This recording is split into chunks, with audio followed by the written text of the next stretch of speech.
Hello everyone, welcome to our channel. We are going to discuss the Insight IS Delhi Current Affair plus PIB summary of 8th of February 2021. So let's start our today's discussion. So GS paper 2 से सबसे पहले news है the SC reject SCE order restraining minister. तो आंध्र प्रदेश की जो state election commissioners हैं उन्होंने order किया है दैट जो पंचायत राज एंड रूरल डेवलपमेंट मिनिस्टर है, ठीक है, वहाँ के दैट इज़ रामचंद्र रेड्डी, ठीक है, पेरी रेड्डी रामचंद्र रेड्डी उनका जो नाम है, ठीक है, B conferred to his residence till 21st of February to prevent him from vitiating the process of a gram panchayat election. ठीक है, तो ऐसा उन्होंने ऑर्डर दिया है स्टेट इलेक्शन कमिश्नर ने। तो regarding this order, however this order has been stuck by the high court. ठीक है, तो अभी ये जो SCE ने जो ऑर्डर दिया है, ठीक है, जो रूरल डेवलपमेंट मिनिस्ट्री है, ठीक है, panchayati raj and rural development minister को, तो this order has been stuck by the high court and minister has argue that in the court that the impugned action was beyond the jurisdiction of a state election commission and वो कहीं ना कहीं जो article number 14 और article number 21 को violet करता है। अभी कुछ पावर्स अगर देखे जाए स्टेट इलेक्शन कमिश्नर के, तो क्या होते हैं, जो स्टेट इलेक्शन कमिश्नर होता है इन दिस रिगार्ड, तो अगर उनका देखा जाए तो it is said that the state election commissioner it was invoking the plenary power under 243K of the constitution and direct कर सकता है the DGP to confirm the minister of his residential premises until the completion of a local gram panchayat election. ठीक है, तो वो उनके पास power होती है 243 आर्टिकल, ठीक है, 243K के आर्टिकल के अंडर में। ठीक है, अभी स्टेट इलेक्शन कमीशन अगर देखा जाए तो constitution of India vest that state election commission जो होता है कंसिस्ट करता है स्टेट इलेक्शन कमिश्नर का। ठीक है, द सुपरिटेंडेंट डायरेक्शन देना, कंट्रोल करना, ठीक है, जितने भी प्रोसेस होती है, ठीक है, regarding the preparation of electoral जो कंडक्ट किया जाता है स्टेट में। उसके साथ साथ उनके पास जो इलेक्शन पंचायत राज और म्यूनसिपालिटी के भी होते हैं उनको भी कंडक्ट करने का सारा जो पावर होता है, डायरेक्शन या कंट्रोल करना, वो सारा स्टेट इलेक्शन कमीशन के अंडर में होता है। स्टेट इलेक्शन कमिश्नर जो होता है वो अपॉइंट किया जाता है governor through article number 243 clause 3C3, ठीक है, उसके अंडर में गवर्नर जो होता है when so requested by the state election commissioner make available to the state election commission such staffs as may be necessary for discharging the function जो confirm की जाती है by the state election commission. अभी election commission of India and state election commission वो have a similar mandate होता है या कुछ सिमिलर पावर्स होती है क्या दोनों में।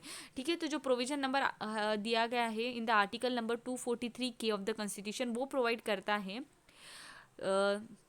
स्टेट इलेक्शन कमीशन को कि वो सेटअप करे जो भी पावर उनको दिया, मैंने जो ऊपर बताई थी ना पावर, यहाँ पे just a minute I will highlight it. ठीक है, ये वाला, तो इसमें क्या दिया है कॉन्स्टिट्यूशन कि वो डायरेक्ट कर सकता है DGP को to confine the minister in his residential premises until the completion of a local और द ग्राम पंचायत इलेक्शन। ठीक है, तो ये जो पावर होती है वो थोड़ी सिमिलर है टू द पावर जो इलेक्शन कमीशन को दी जाती है, ठीक है, सेंटर के इलेक्शन कमीशन को दी जाती है अंडर द आर्टिकल 324।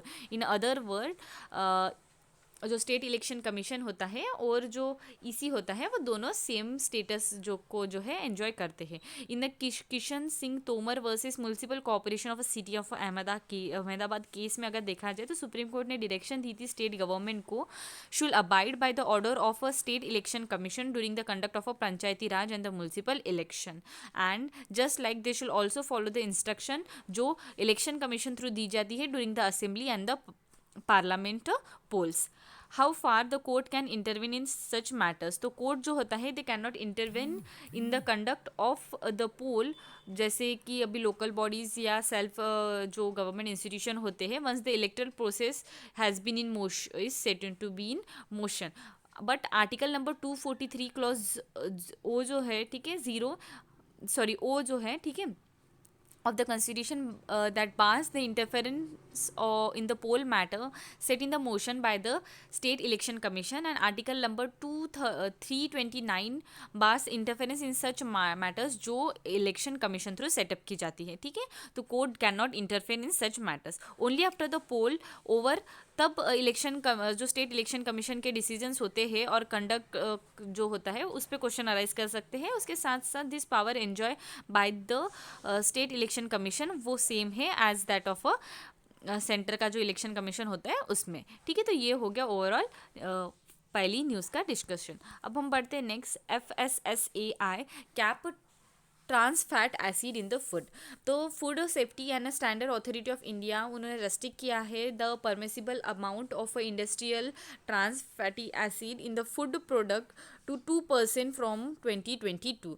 दिसंबर में क्या हुआ था, जो food safety and standard authority of India है दे उन्होंने कैप लिमिट रखी थी कि जो ट्रांस फैटी एसिड होता है in the oil and the fat वो होना चाहिए 3% by 2021 and 2% by 2022 from the current level जो अभी 5% तक थे।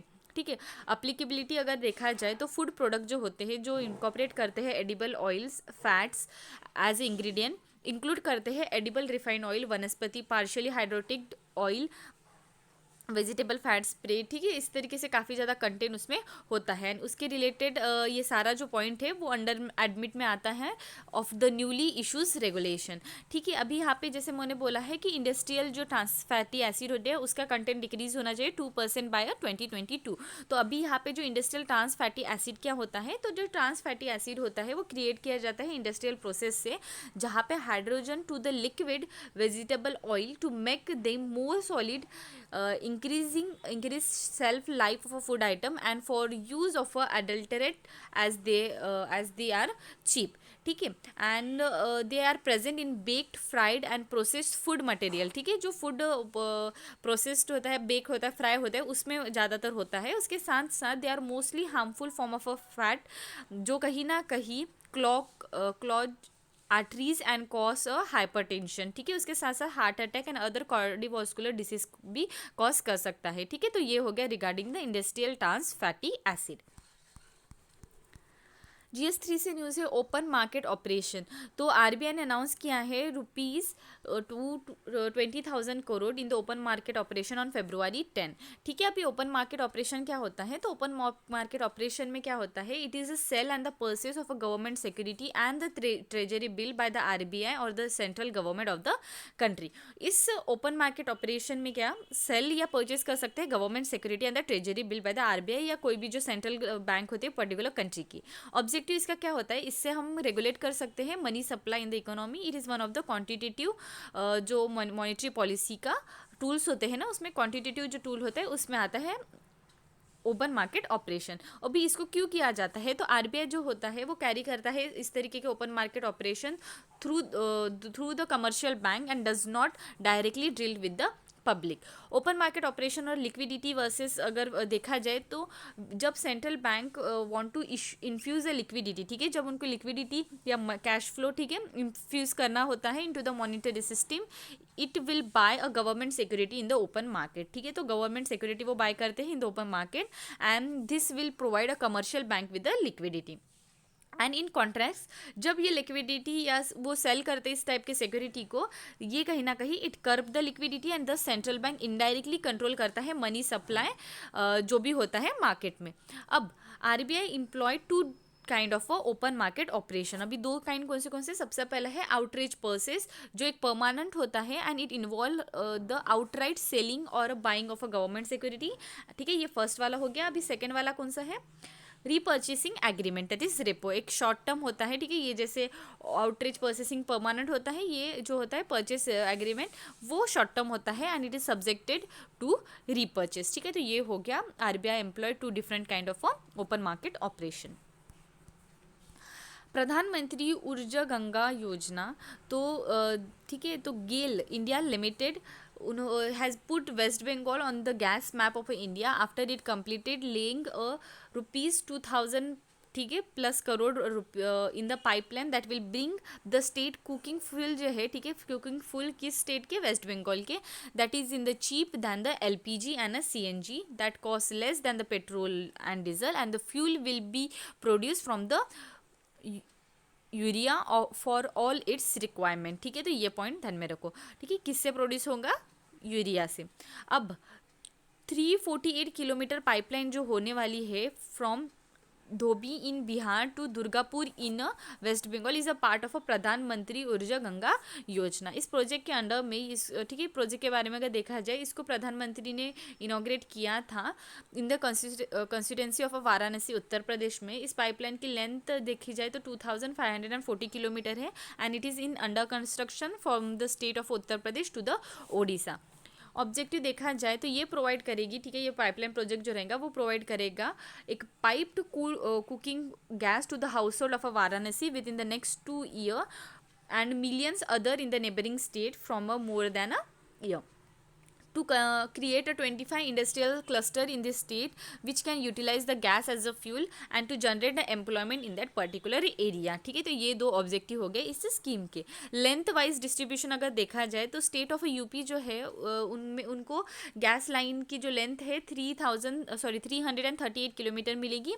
बिहार स्टेट को 441 किलोमीटर लॉन्ग एंड झारखंड को 500 किलोमीटर।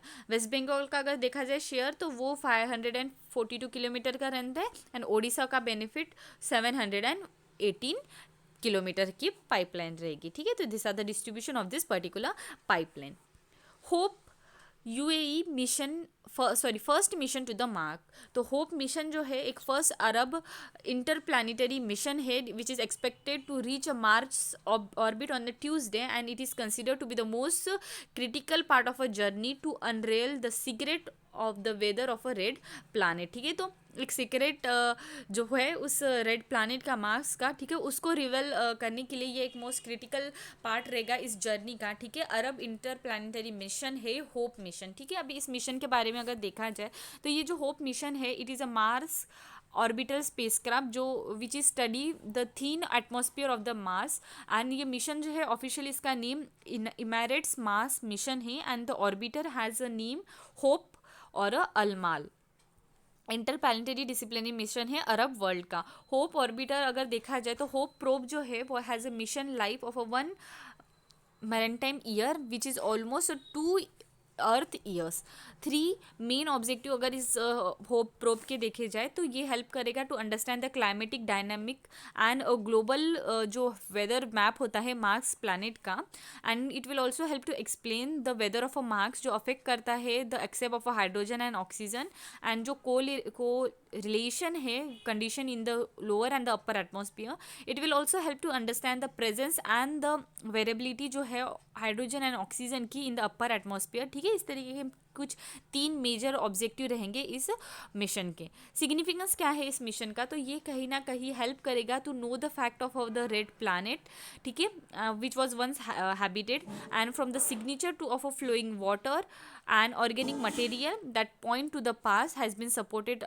ठीक है, पॉइंट मतलब पास्ट में वहाँ पे कोई लिविंग थिंग रहती थी। ठीक है, इस सारे जो आर्ग्यूमेंट है उसको सपोर्ट करता है कि ये सारा जो है इस फैक्ट को पता चलने के लिए ये मिशन हेल्पफुल रहेगा। उसके साथ साथ an understanding of a Mark's past could help the scientists to understand the future of the earth। ठीक है, so this is the main significance of this mission।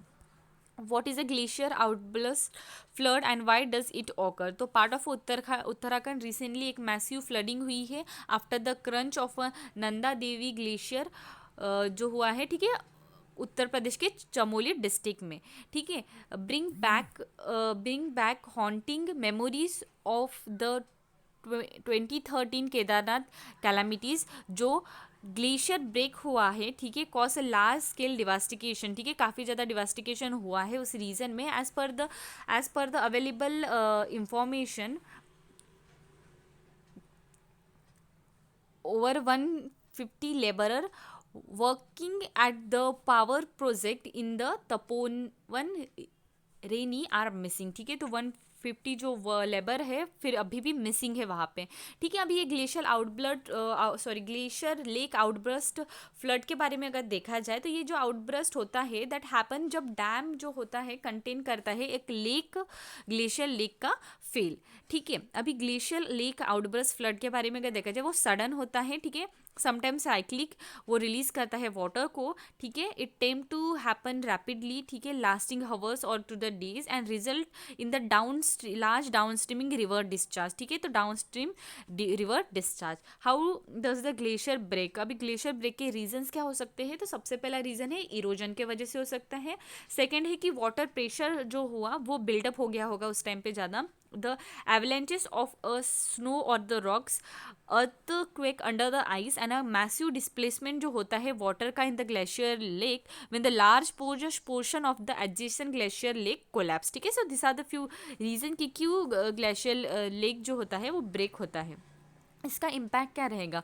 All दो जो ग्लेशियर लेक है can vary in the volume, they are known to hold millions of a thousand of a cubic metre of a water, ठीक है, तो काफ़ी ज़्यादा water contain करता है. एंड ऑब्वियसली ये जो फेलियर होता है टू कंटेन आइस और अ ग्लेशियल सेडिमेंट, वो कहीं ना कहीं एक काफ़ी ज़्यादा टाइम तक रह सकता है and eventually it will cause a devastating impact. अभी यहाँ पे नंदा देवी ग्लेशियर के बारे में अगर देखा जाए तो नंदा देवी ग्लेशियर जो है it is form the part of a second highest mountain in India, that is Nanda Devi mountain, and second highest after जो देखा जाए तो वो है Kanchanganga, and the highest mountain जो located है entire the country as a Kanchanganga lies in the border of India and Nepal. ठीक है, ये हो गया नंदा देवी ग्लेशियर के बारे में.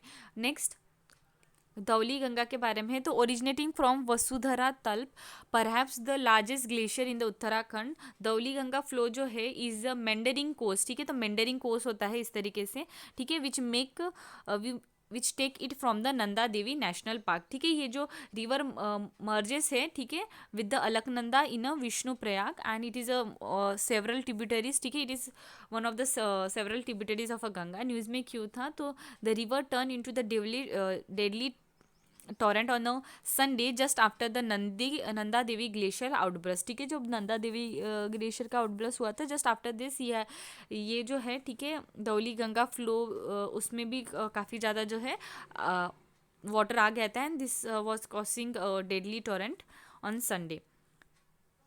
तपोवन हाइड्रो पावर प्लांट, तो तपोवन जो है विष्णुगढ़ पावर प्लांट जिसका अगर देखा जाए 250 megawatt run of a river project है. It has been constructed in Dhauli Ganga river in Chamoli district of Uttarakhand. ठीक है, तो नेशनल सेफ्टी काउंसिल ने क्या बोला है, श्री एस.एन. सुब्रमण्यम, उन्होंने जो, ठीक है, has been appointed as a chairman of a national safety council for the period of a 3 year. National safety council जो है वो ministry of labour government of India के अंडर आती है, जिसका फॉर्मेशन हुआ था 4 मार्च 1966 को. इट वॉज इस्टेब्लिश्ड कि वो जनरेट करे, डेवलप करे और एक सस्टेन एक voluntary movement of a safely health and environment at a national level. It is an apex non profit making tri party body है, ठीक है, जो अंडर में आती है society registration act 1860 and a Bombay public trust act 1950 के under. In this way we conclude our today's news section. Have a nice day. Thank you.